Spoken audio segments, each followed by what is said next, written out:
Hello, beautiful friends and book lovers. I hope that you are all doing well. If you're new here, my name is Heather, and here at Heather's Book Review, I tend to read and review mysteries and thrillers. And today I am bringing you my March wrap up. So in the month of March, I read 5 books, and they were all thrillers. One of them is considered horror, but I think it's also included in the psychological thriller category. Genre, so I'm just gonna go with that as well because that book, I'm sure you're all gonna know about it. You're probably even predicting it now as I'm saying that, but that book, I don't think I've ever read a more intense book in my life. If you're new here, you can connect with me on Goodreads and Instagram. It's just the same handle, which is at Heather's Book Review. I'll put that somewhere here for you. And I will also put the direct links in the description box below. And I also will say I will have all of the books linked for you in the description box below as well. A lot of them are actually Book of the Month picks. So if you're unfamiliar with Book of the Month, it is a book buying subscription that's $14.99 and you get to choose one hardcover book. The thing that I love the most about Book of the Month is it advertises books that are usually they retail anywhere from $25 to $32. So you get the book for basically $10 cheaper. And my favorite thing is that you can choose an add-on for up to $10. So all of these Book of the Month books, I would say more than half of them were add-ons that I got for $10. So I think it's a really good subscription. If you're interested, I'll leave my referral link in the box below. And then if you go through me, I also get a free book, which is really sweet. And your first month is only $5. Okay, so I'm going to be looking at my notes here. The first book I actually already posted a full length review on, spoiler, and then spoiler free and then non-spoiler, towards the end, how I always structure my reviews. And that is The Last Thing He Told Me. I will put the card up here if you'd like to check out that review. I don't have the physical book anymore because I was lent this by a coworker. But on my rating scale, I am giving this book a go get this book now. If you listen to the review, I gave it a 4.5 stars. I thought it was really good. And the craziest thing about this is I would have never picked up this book had my friend not left it on my desk and said, you need to read this. It's really great.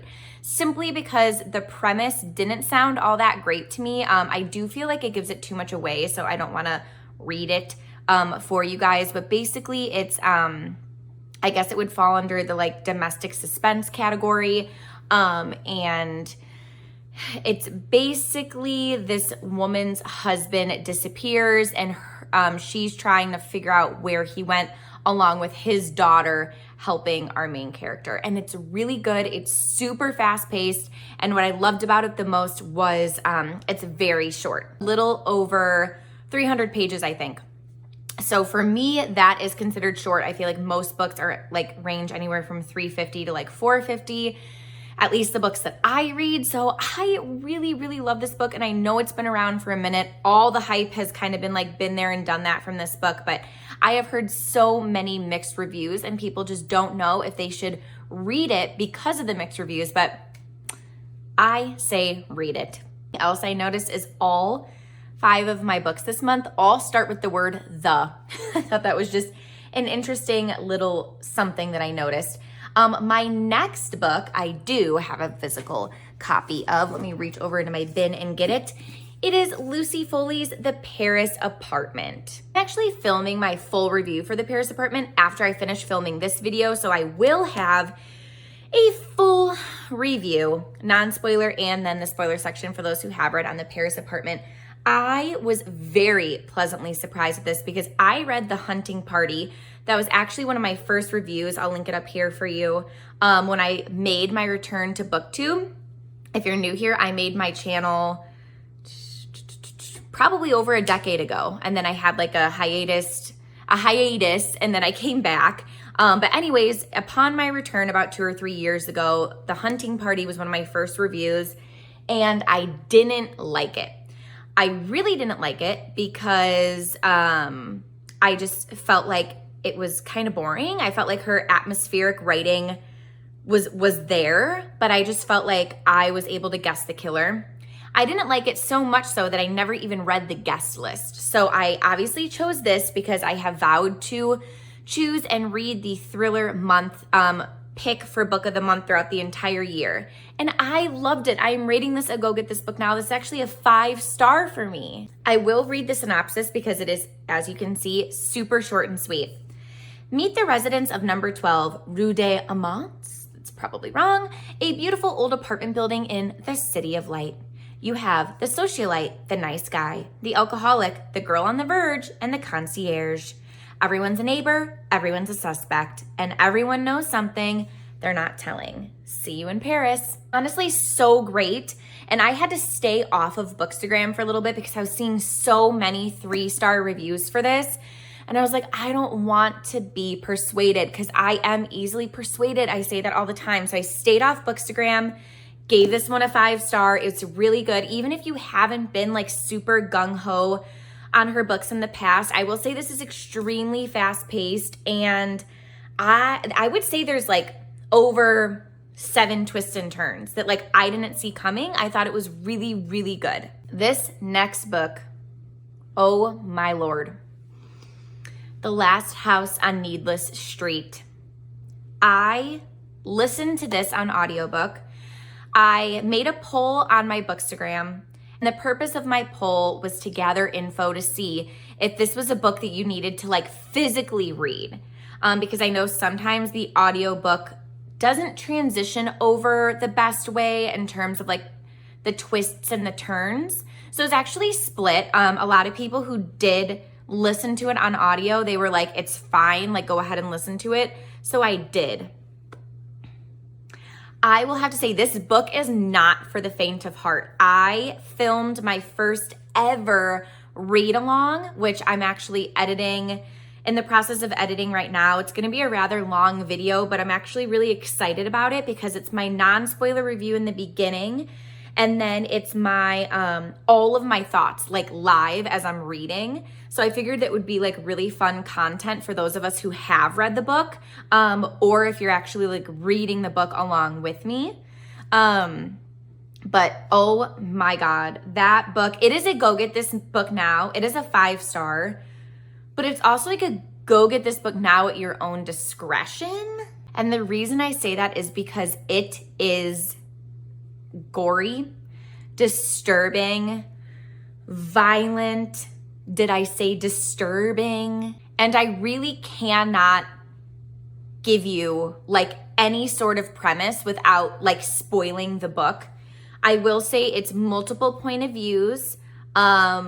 You follow a past murder and some current like present point of views. I don't know. I don't want to like butcher it, but gosh, it's considered horror, and I see that. There are like some spooky ass parts of this book for sure, but I would definitely categorize it as like a psychological thriller. This book had so much hype around Halloween time last year, and I just didn't read it.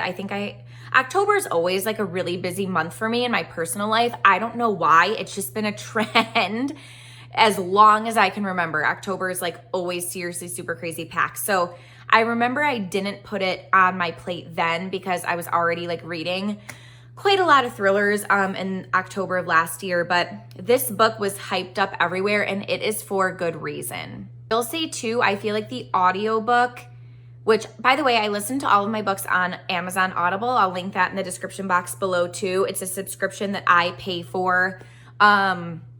I also, oddly enough, I think that one's like $15 a month too. And I only do the 1 credit one because there are some months that I just don't have time to listen to any audiobooks. But oh my gosh, I feel like the audio really added to the experience of just like all the twists and turns and spooky parts, because you're listening to it and you're able to like focus all of your attention on like creating those details and images in your mind, if that makes sense. God, it is, I had to step away from this book several times, but it is so good. The 4th book, and probably my favorite book that I have read in all of 2022, is The Good Lie by A.R. I'm gonna say Torre. Hopefully that's correct. If not, I'm sorry. This is a psychological thriller that is probably the best book I've read this year. It's definitely 5 stars. Definitely go get this book now. I saw a lot of my friends who have similar tastes on Bookstagram reading this and like hyping it up. So I bought it, I think for like maybe $11, $12. on Amazon. I'll link it down below. It is a short read, 244 pages. Ooh, this one is also disturbing, but it is so good. It's about a serial killer. You're trying to figure out who the serial killer is. It's multiple point of views. Not a whole lot of character depth, but I'm not looking for a whole lot of character depth, especially with a short thriller. Like, I'm not expecting that. That is not on my list of expectations.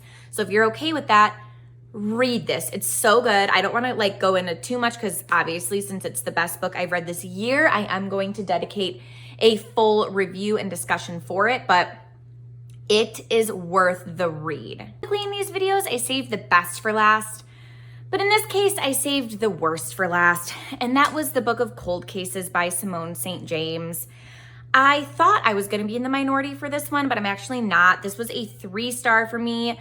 On my rating scale, it was a okay, or a good but flawed.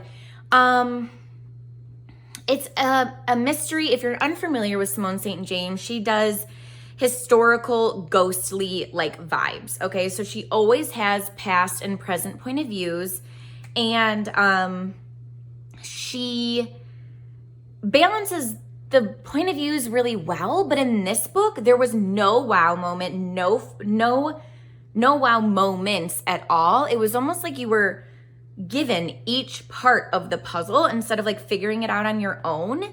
And then there wasn't really like a mystery towards it. So yeah, I didn't really like enjoy this one at all. I was actually very bored. But since I vowed to read the thriller or mystery pick for book of the month every month, and it was also my birthday in March, so I got a free book, thank you, book of the month, for my birthday. Also another perk if you haven't joined it yet. So I chose this one, even though I would have, my first pick was The Paris Apartment. But yeah, I don't know, it's boring. I did read The Broken Girls and The Sundown Motel by Simone St. James, and I really liked both of those. I really, really did, but this was just not her best in my opinion. And that is it for my March wrap up, you guys. I am seriously so grateful that I finally got my first 5-star read in 2022. I had not had that at all in 2022. So I was really excited. A lot of super great books this month. I had a really good reading month, and I'm really grateful for it because I needed some great books. So yeah, well, actually, no, that's 3 5-star books: The Paris Apartment, The Last House on Needless Street, and The Good Lie. So I lucked out. I made it out. I don't really film TBRs, but if you're still listening, in the month of April, I am going to be reading Dark Matter. And I also chose, I think it's Like a Sister by Kelly Garrett, maybe? I'll put a still here. That is the book of the month mystery choice for the month of April. So I chose that because, as you guys know, I have vowed to read those on my channel. I'm actually going to do another read-along footage for that, so should be fun. But anyways, I hope you guys have enjoyed this video, and I hope you have a great reading month in April. Talk to you later. Bye.